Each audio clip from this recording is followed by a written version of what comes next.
Barakatah Yahweh, Barakatah Yahushai, Barakatah Yahweh, Barakatah Yahushai. Yahweh is the name who the world calls God, and Yahushai is his son who the world ignorantly calls Jesus.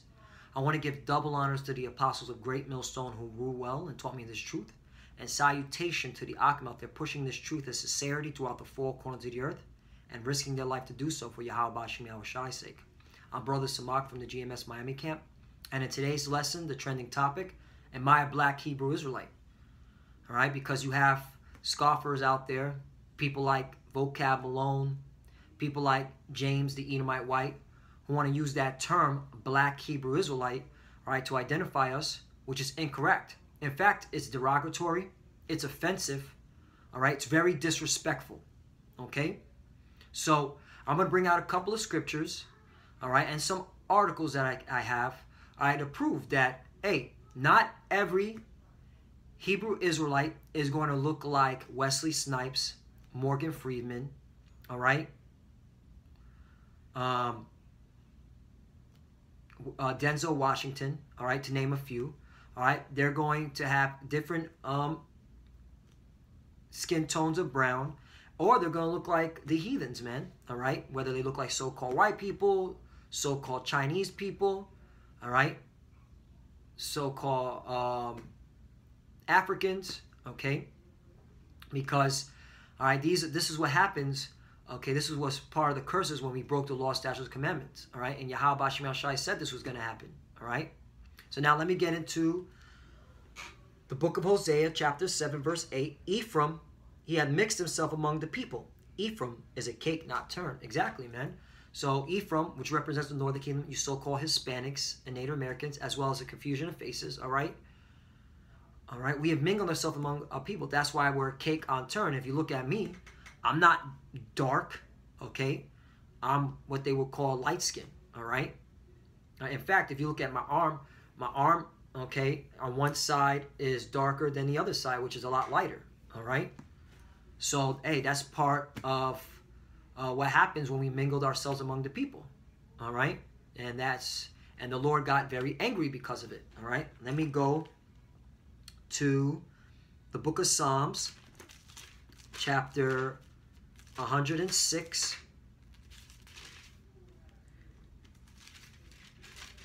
And I'm going to start at 32. They angered him also at the waters of strife, so that it went ill with Moses for their sakes. Right, just to point out, we've been angering the Lord since the time of Moses, all right? Ever since, we got out of the Red Sea, okay? And Moses went up to Mount Sinai, all right, 40 days and 40 nights, all right, speaking to the Lord, writing down the commandments. Okay, we were resurrecting calves, all right? We angered the Lord, all right? Even in the time of Moses, just throwing it out there. Verse 33, because they provoked his spirit so that he spake unadvisedly with his lips. Verse 34, they did not destroy the nations concerning whom the Lord commanded them. Right, we didn't destroy the nations. In fact, if you read the book of Judges, chapter 1, all right, we had the nations live amongst us, especially Ephraim, all right? Ephraim, actually I have it right here. I pulled it up. If you read Judges 1 and 29, it says, neither did Ephraim drive out the Canaanites that dwell in Gezer, but the Canaanites dwelt in Gezer among them. Neither did Zebulun, verse 30, neither did Zebulun drive out the inhabitants of Catron, nor the inhabitants of Nahol, but the Canaanites dwelt among them and became tributaries. All right, so we didn't even, okay, do what the Lord said when he said, destroy the nations, all right? Verse 35, but were mingled among the heathen and learned their works. Right, we were mingled among the heathen and learned their works. And by learning their works, we learned their customs. We started marrying their women, sleeping with their women, and then bringing, okay, children out, okay, and looking like them, okay, to the point that now, all right, a lot of the Israelites don't have their main pigment, which is, okay, a dark brown, all right. Plus, the Lord wanted that because he said, mine heritage is a speckled bird. All right? And let me get Jeremiah chapter, I believe it's chapter 12, and verse 9.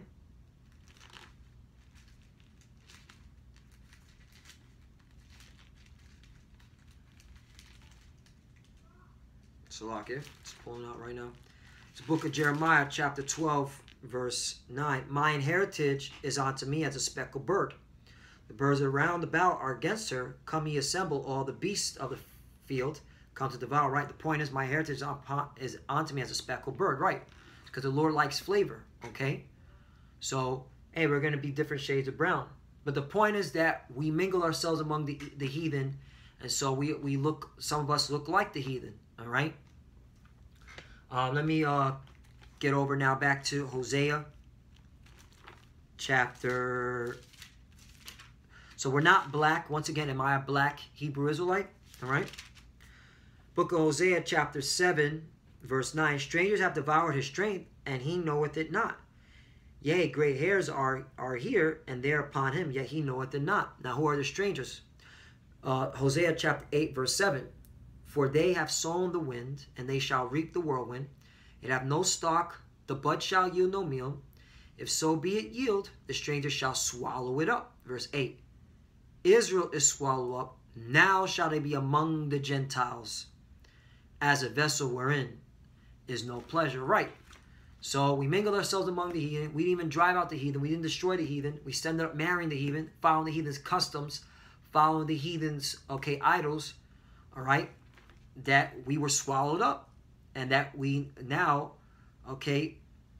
are among the Gentiles, all right, among the heathens, all right. Let's go to, in fact, you know what? Let me now bring out some current events because, hey, during the time of the Assyrian captivity, man, all right, we've been among the heathen ever since. And then at one point, all right, let me make a disclaimer here. We left the Assyrians. We came over here to the Americas, all right, the New World, as they say. And we were trying to follow law, statutes, commandments, but we weren't keep most of it until the point the Lord had to bring the Spaniards over here, all right, to punish us for breaking the law, statutes, commandments. And again, we were once again among the heathens, man, among the Gentiles, scattered, all right. That's the reason why we're cake on turn, man. That's the reason why we're known as confusion of faces. You know what? Let me get the book of Daniel's chapter 9, just to bring out that point. All right. So once again, am I a black Hebrew Israelite? That's, to say that, people like Vocab Malone and James, the Edomite white, you're going to be smitten by the Lord, man. You maggots are going to be put down once and for all. All right. Daniel chapter 9, verse 7. O Lord, righteousness belongeth unto me, but unto us confusion of faces. All right. So, yeah. And those are those Israelites that were scattered abroad to a point that they look like the other nations, all right? Chinese, all right? Japanese, all right? So-called white man, all right? If they look like them, that's a shame, man. You want to look like an Israelite, all right? For one of your prospective tribes, all right? But this was done, why? As at this day to the men of Judah and to the inhabitants of Jerusalem, and unto all Israel that are near and that are far off, through all the countries where thou hast driven them, right? So they were scattered to all the countries where thou hast driven them, among the nations, okay? Because of their trespass, that they have trespassed against thee, right? They have trespassed. They mingled amongst the nation. They were idol worshiping. They started sleeping with the women, and they ended up looking like the other nations, okay? That's what we were doing. Verse 8, O Lord, to us belongeth confusion of face, to our kings, to our princes, and to our fathers, because we have sinned against thee. Right, we have sinned. All right, we were breaking the law, statutes, and commandments. So now, let's bring out some news articles to show that, hey, the Native Americans, the indigenous people, are part of the 12 tribes. So you can't say black Hebrew Israelites. That's a derogatory statement. That's offensive. That's negative. That's very disrespectful. Vocab Malone. James the Edomite white. So this is from Breaking News Israel. All right, you can read it. All right, and it says, are Native Americans part of the 10 lost tribes? All right, and Breaking News Israel is a news agency based out of the state of Israel. All right, and this is a journalist, Adam Elihu Berowitz, a fake Jew, a Jewish journalist, interviewing one of the indigenous people, who I did some research on. He's actually was born from he was born in Puerto Rico, all right, and then he woke up to his roots, saying, "Hey, I have Hebrew connections." Okay. It goes on and says, when Europeans first glimpsed Native Americans more than 400 years ago, many were convinced they have discovered the lost tribes of Israel. Right, and that's going into your scholars of the 1600s and 1500s, all right? Vocab Malone, James Edomite White, all right? Which I'm going to bring out, all right? Notice he had to start that off because you have now people like Vocab Malone, James Edomite White that don't want to listen to their own scholars that have written that, yeah, the indigenous people over here, okay, the Native Americans, so to say, they are part of 10 tribes. All right. Now let me get to the point. All right. Now he's interviewing a person.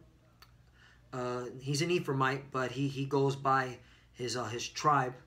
He has a tribe, a name. He calls himself Joseph Riverwind, the Amahuru war chief of the Northern Arawak Nation.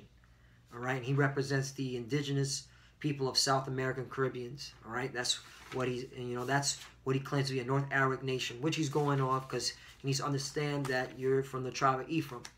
But that's neither here. All right, the point is he brings out some good stuff. All right,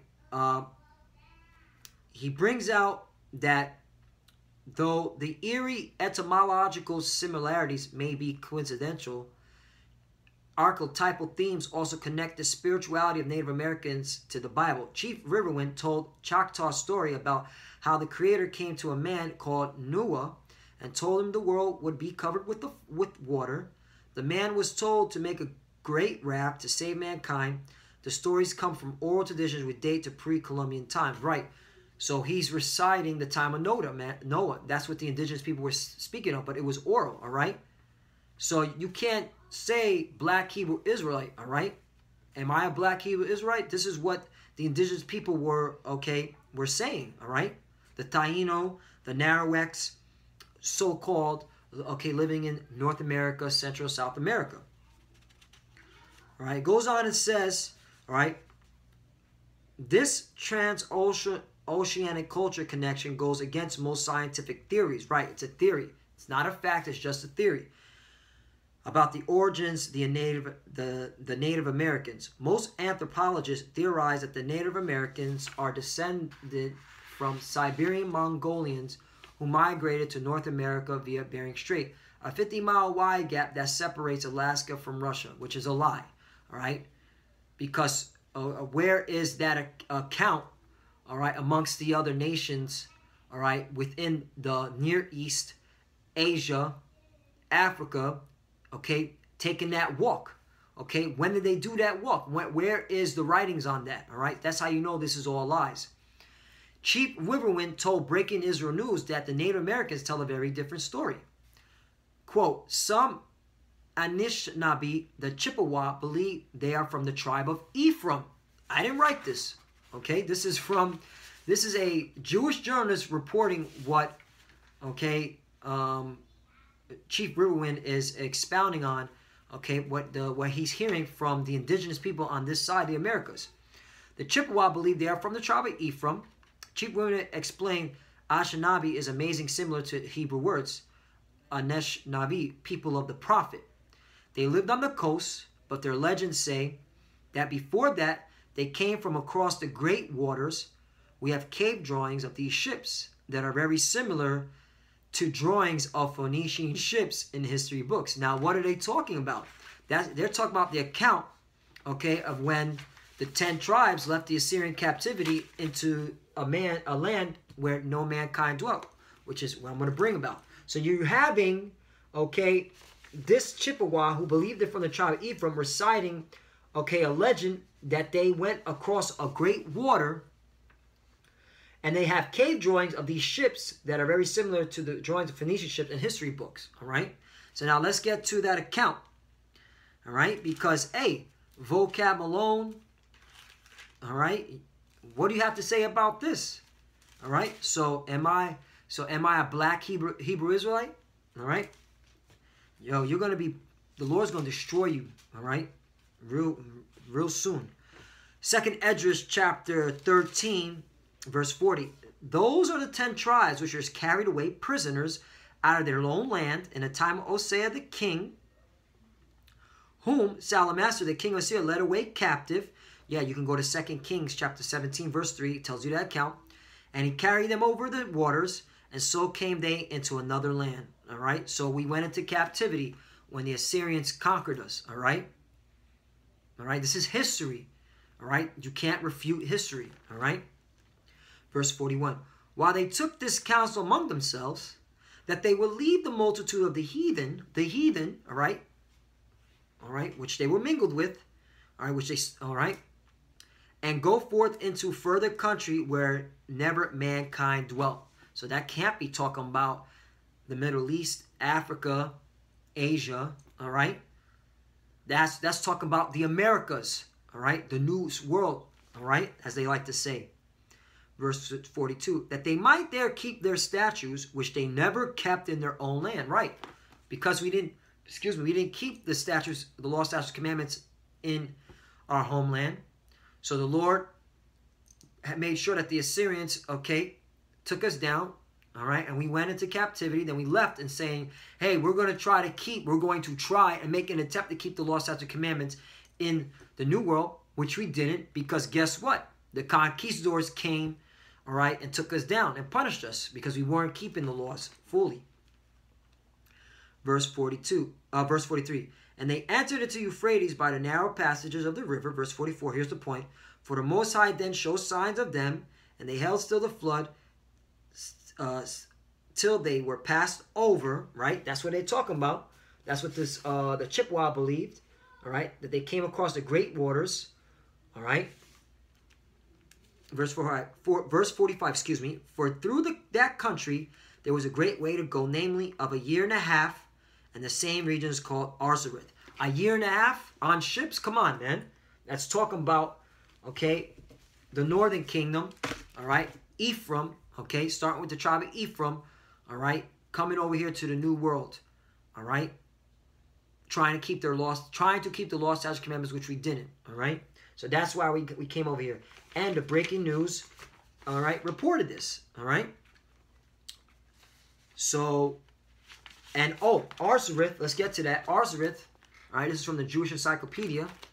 Arzareth, the name of the land beyond the great river, far from the habitation, a man in which the 10 tribes of Israel will dwell. Excuse me. The name of the land beyond the great river, far away from the habitation of man. Notice that where man never dwelt at, according to what I just read, okay, where it says where never mankind dwelt. That's 2nd Esdras chapter 14, verse 41. In which the 10 tribes of Israel will dwell, observing the laws of Moses until the time of the restoration, according to 2nd Esdras chapter 13, verse 45.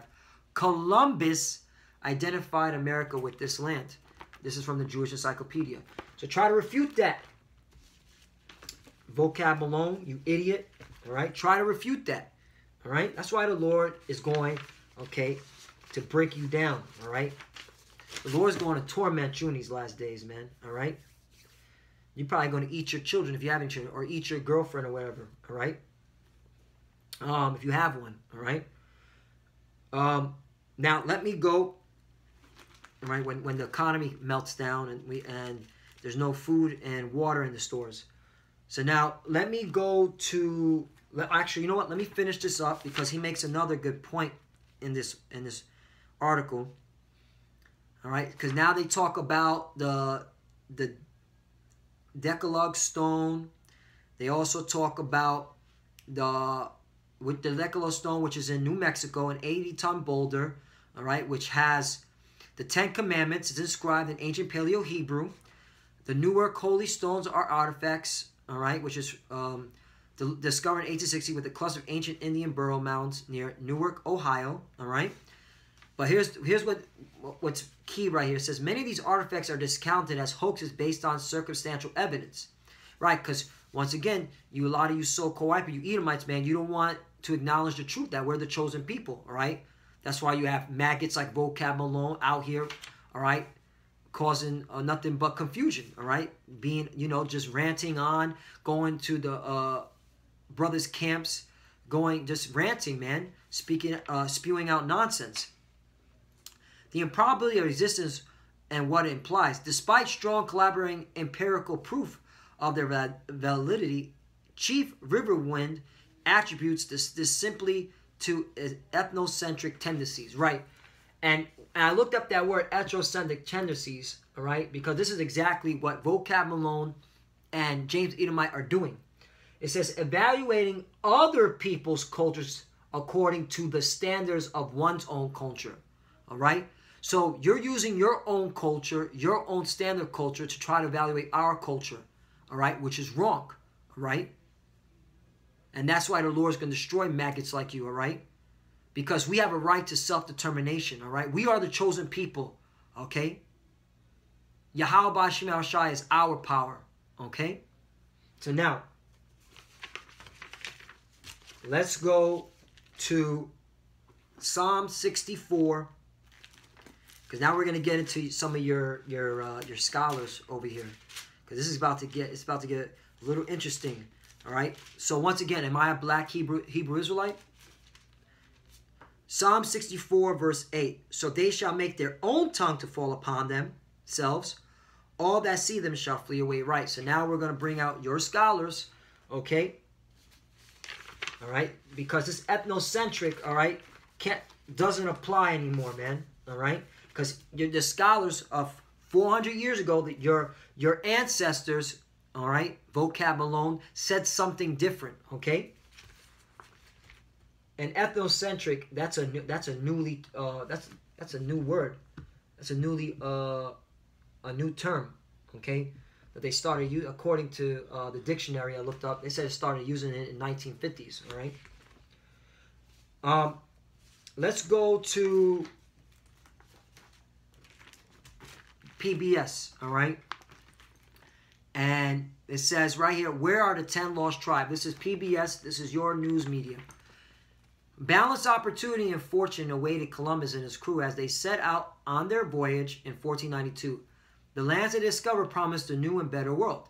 But for one Spanish missionary, the cruel enslavement and exploitation of the Native Americans was not the picture of the new world he envisioned. Right, this is when the conquistadors came, all right? This is when the heathens came, all right, and brought us down as a people to a point that we lost our identity, okay? And we are now living among you heathens, mingled amongst y'all, following after your gods. Most of our people, the 2/3, all right? Because the elect are not. The elect are repenting and come back to Yahweh B'Shem Shai. In the early 16th century, Bartholomew de las Casas became the champion of the Native American Indians, devoting his lifetime to improving the conditions in the West Indies, Peru, and Guatemala. Las Casas wrote, quote, "These Indians can bring near the redemption if we treat them inhumanely in this world and convert them to Christianity. We are preparing for the redemption of the Western world in a Messianic era. Their conversion is apt indeed, as I am convinced. The Indians originate in ancient Israel." Uh-oh. PBS. Indeed, I could bring proofs from the Bible, which I just read out, okay, where the proof is coming from. I can bring proofs from the Bible that they are the lost tribes. So now you have in PBS allowing this to be written on their website, all right?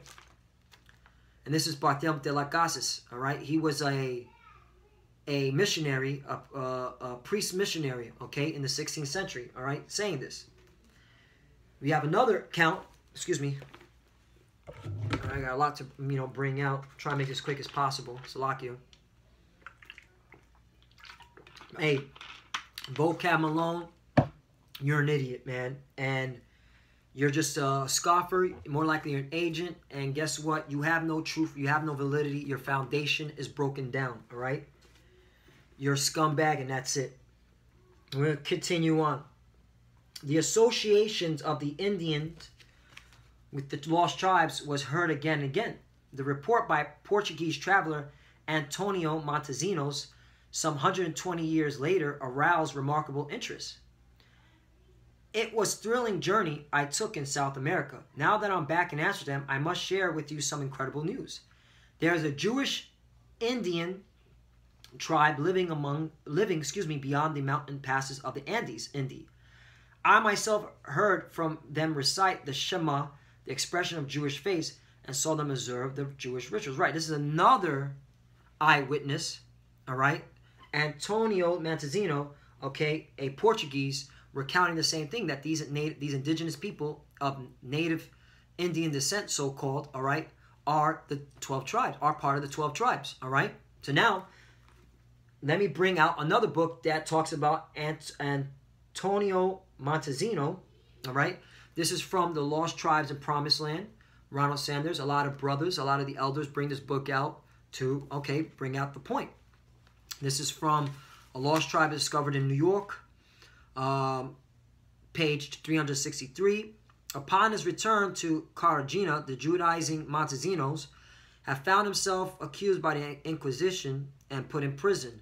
Right, that's why he was a Portuguese and he was in Amsterdam, all right, put in prison. Praying for salvation in his cell one day, he was reciting what was by then a standard formula among New World Moranos. Verse, quote, "Blessed be the name of the Lord, who has not made me an idolator, a barbarian, a Negro, and an Indian." Right, because back then they weren't even using the word black to describe the Southern Kingdom. They're using the word Negro. That's why that term black, am I a black Hebrew Israelite, is derogatory. It is offensive, right? It is disrespectful, vocab alone. The Lord's going to kill you, you motherfucker, all right? When suddenly he stopped, quote, "Those Indians," he told himself, "they are Hebrews." Right. He was saying, yo, those Indians over there in the Americas are Hebrews, all right? Pondering thought, incredulously and yet with growing conviction, he resolved that if he ever was released, he would seek out the Indian Francisco and try to learn the truth. Right. So now he's going, okay, the recount again of when he was in the Americas. Waving a banner in the air, the Indian guide soon was greeted by the puff of smoke far beyond the other bank of the river. In response to his signal, the two men waited. Eventually a canoe appeared, bearing 3 men and a woman, all of them Indians, to the place where Francisco and Montezinos were standing at the water's edge. The woman got off and spoke to Francisco in an Indian tongue that Montezinos could not understand, right, because she was speaking ancient Paleo-Hebrew. Although he could perceive that he was being identified in the conversation, she then turned to her male companions to explain the situation. Upon hearing her words, they rose, went over to Montezinos, and, to his utter astonishment, said, "Shema Yisrael Adonai Elohu Adonai Ahad. Hear, O Israel, the Lord our power, the Lord is one." They had recited in Hebrew the fundamental credo of Judaism. You can't get around it, all right? Hey, we were scattered, all right? Okay? We left the Assyrian captivity. We came over here to the New World, all right? Then the conquistadors came, and they said, yo, you guys are speaking this. They saw that we were speaking this Hebrew. And so what did they have to do? They had to break us down, okay, once and for all. Because obviously these scholars are pointing out that we were at one time speaking Hebrew, man. The ancient Paleo-Hebrew. All right? A brief conversation then ensued in their common ancestral tongue, according to Montezinos, whose fluency in it is almost as perplexing to the reader of his narrative as is that of his 3 mysterious new companions. They told him that they were themselves of the tribe of Reuben, and that the tribe of Joseph lived on an island nearby. Boom, man. Come on, you can't get around it, all right? All right? The Israelites were scattered. The Israelites, okay, had confusion of faces. The Israelites are different shades of brown. And the Israelites, okay, may look like a so-called white person, so-called Asian, so-called Chinese, okay? So you can't refute it. So don't be saying black Hebrew Israelite. If you're doing it, that's disrespectful and offensive, man. All right? And that just proves that, okay, you don't want to hear the truth. So now let's go to the book of Tobit, chapter 13, verse 3. "Confess him before the Gentiles, ye children of Israel, for he hath scattered us among them." And once again, we're confessing to you Gentiles, all right, that, hey, we're the Israelites, man, all right? We're the Lord's chosen people. We broke the law, statutes, and commandments, all right? That's why we're among you. We are not in our homeland, all right? That's why we have confusion of faces. It's a shame to us, all right? It's part of the curses, all right? So you can't say black. We're just Israelites. Did it say? It says, confess him before the Gentiles, ye children of Israel. Do you see black anywhere, all right? Once again, am I a black Hebrew Israelite? Think about that, man. For he hath scattered us among them, verse 4. There declare his greatness and extol him before all the living. For he is our Lord, and he is the power, our Father forever. Right. He's our power. All right. We are the ancestors, okay, of Abraham, Isaac, and Jacob, man. All right. Those are our forefathers. All right. And Yahweh Hashem Yahushua is our power. All right. You heathens, you have your other idols. All right. You so-called white people, you follow, okay, anything that sounds catchy. All right. You have no, okay. Oh, actually, you do. Let me refrain for that. Your father is Satan, all right? That's who you worship, Satan, all right? Verse 5. And he will scourge us for our iniquities and will have mercy again. Right, he's having mercy again. We're remembering ourselves, all right? You can read that in Baruch, okay? And will gather us out of all nations among whom he have scattered us. Right, so we were scattered among all nations. That's why we may look like a so-called white man. That's why we may look like a so-called Chinaman. That's why we may look light-skinned, okay, as you like to say. All right, we may not look like a so-called black man, okay, which black, once again, is wrong to say. We're just Israelites, okay. You know what? Let me bring out the book of Baruch, because I made that. Let me just bring it out and I'll close off with that one. The book of Baruch, chapter 2. Okay, verse 32. And they shall praise me in the land of their captivity and think upon my name. Right. And they shall praise me in the land of their captivity and think upon my name. Right, we're in captivity. We're not in our homeland. Verse 33. And return from them their stiff neck and from their wicked deeds, for they shall remember the way of their fathers, which sinned before the Lord. Right, remember ourselves. We broke the law, statutes, commandments. We lost our identity. We're now remembering ourselves. Okay. Verse 34. And I will bring them again into the land which I promised with an oath unto their fathers, Abraham, Isaac, and Jacob, and they shall be lords of it, and I will increase them, and they shall not be diminished. Right. Does it say black in there? No. All right. Abraham, Isaac, and Jacob, our forefathers. All right. So, hey, once again, am I black? All right. You keep saying that. All right. All you're doing, all right, is just proving our case. All right. So not only do you have, okay, the Bible, which already is cut and dry to the point, it tells you who the Hebrew Israelites are, okay? You have also your own scholars, journalists, reporting the same thing, okay, about the 10 tribes, all right? So Lord will knows edifying, okay? I want to give all praise and glory to Yahweh, Bahashim, Yahweh Shai, Bahashim, Rakah, Kodash, Barak, Atam. Double honors to the apostle, great millstone, who ruled well and taught me this truth. And salutation to the Akim out there, pushing this truth of sincerity throughout the four corners of the earth and making their body living sacrifice for Yahweh, Bashim, Yahweh Shai. Love you, brothers. Keep enduring, keep the faith. And with that, Shalom.